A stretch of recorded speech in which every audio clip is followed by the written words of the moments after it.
आपके माध्यम से थ्रू, जैसे पहले भी हमने बताया था कि जो एलजी साहब के जितने भी सोशल इवेंट्स होते हैं, कार्यक्रम होते हैं जम्मू कश्मीर के अंदर, उसमें हमने सभी से निवेदन करा था कि सभी लोग उसका बहिष्कार करें। एक बार मैं फिर इस बात को दोहराना चाहता हूं कि सभी एमएलएज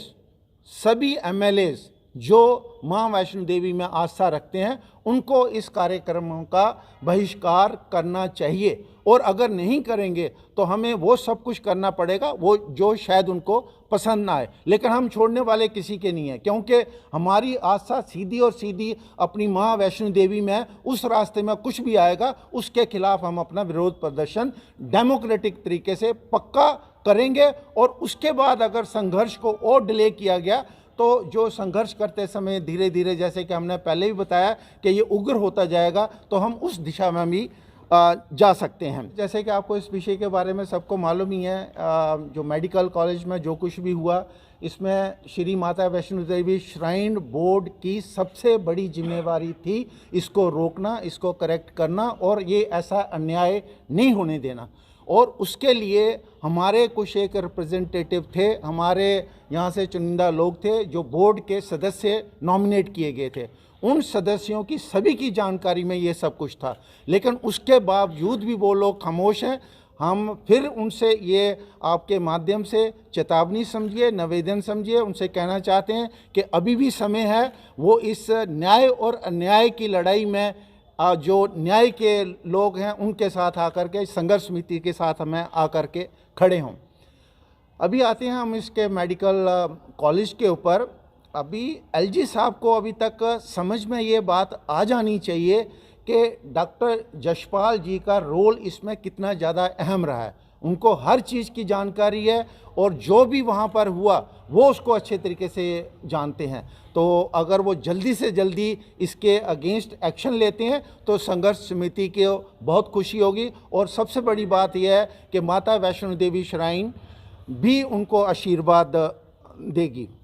इस पूरे प्रकरण में अभी तक चीफ मिनिस्टर उमर अब्दुल्ला जी अपने आप को बोलते हैं कि मेरा इसमें कुछ लेना देना नहीं है। ऐसी बात नहीं है।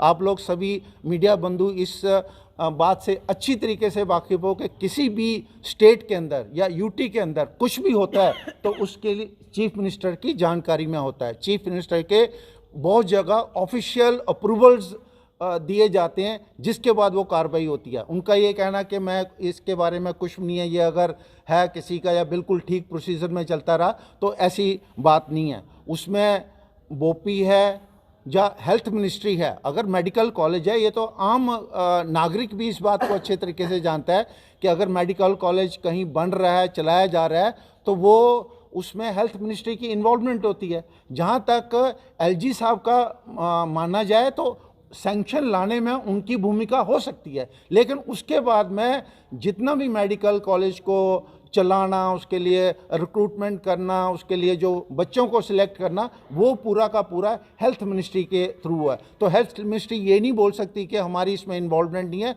उसमें हेल्थ मिनिस्ट्री जो सकीना इट्टू जी हैं वो हैं, और जो हमारे यूटी ऑफ JNK के चीफ मिनिस्टर हैं उनकी भी इसके अंदर इन्वॉल्वमेंट है। ये हम एक सिग्नेचर कैंपेन शुरू करेंगे। जो पहले जो भी प्रतिष्ठित व्यक्ति हैं, वाइस चांसलर्स हैं, IAS अफसर्स हैं, रिटायर्ड आर्मी ऑफिसर्स हैं, जितनी भी वो लोग हैं, उनके लिए एक सिग्नेचर कैंपेन हम शुरू करेंगे। उसके बाद में हम हर डिस्ट्रिक्ट में जा कर के जितने भी वहाँ के रहने वाले लोग हैं उनके लिए भी एक सिग्नेचर कैंपेन शुरू करेंगे, ताकि वो भी हमारी इस जो लड़ाई है उसके साथी बने। बहुत हमारी कोर टीम है, इसके कोर टीम के से हर एक जिला में जाएंगे। जिला में हमारी जहाँ जहाँ पर संयोजक बने हुए हैं, जहाँ पर वहाँ पर इकाइयाँ बनी हुई हैं, उस जगह पर उनके साथ में बैठक रखी जाएगी। बैठक के अंदर सिर्फ वो संयोजक ही नहीं, बाकी की जो भी वहाँ की संस्थाएं हैं, चाहे वो व्यापारिक संस्थाएं हैं, या धार्मिक हैं, या जात बरादरी वाली हैं, वो भी उस बैठक में हिस्सा लेंगी, और उनकी हम ज़्यादा से ज़्यादा सहभागिता इसके अंदर इंश्योर करेंगे। हमारे मीडिया बंधुओं को कोई परेशानी ना हो, उस चीज़ को ध्यान में रखते हुए हम अपने और 2 स्पोक्स पर्सन बनाते हैं, ताकि समय समय पर आप उन लोगों से संपर्क कर सकें और कोई भी अगर स्टेटमेंट वगैरह लेना चाहते हैं वो ले सकें, और वो हमारी ऑफिशियल स्टेटमेंट होगी। क्योंकि पहले भी आपने देखा होगा, जब भी विरोध प्रदर्शन होता है, बाइट आप जिससे भी लेना चाहते हो वो आपकी इच्छा पर है, वो सभी डेमोक्रेसी है, हर एक बाइट दे भी सकता है, आप ले भी सकते हो। लेकिन जो संघर्ष समिति का वर्जन होगा वो जो हमारे ऑफिशियल स्पोक्स पर्सन है वही माना जाएगा। क्योंकि पिछले दिनों में देखा होगा कुछ एक स्टेटमेंट इधर उधर उस तरीके की आई हैं जो जिससे हम सहमत नहीं हैं। तो अभी से ये होंगे, एक होंगे हमारे आदरणीय अभिषेक जी, ये होंगे, और दूसरे हमारे होंगे दीपक जी, कि हमें आपके सहयोग की बहुत आवश्यकता है। आप वो लोग हो जो प्रशासन तक हमारी बात पहुंचा सकते हो और इस अन्याय जो कि पाप हुआ है उस पाप को जल्दी से जल्दी इन लोगों को, जिन लोगों ने किया हुआ है, उससे मुक्त करवा सकते हो। धन्यवाद। जय हिंद।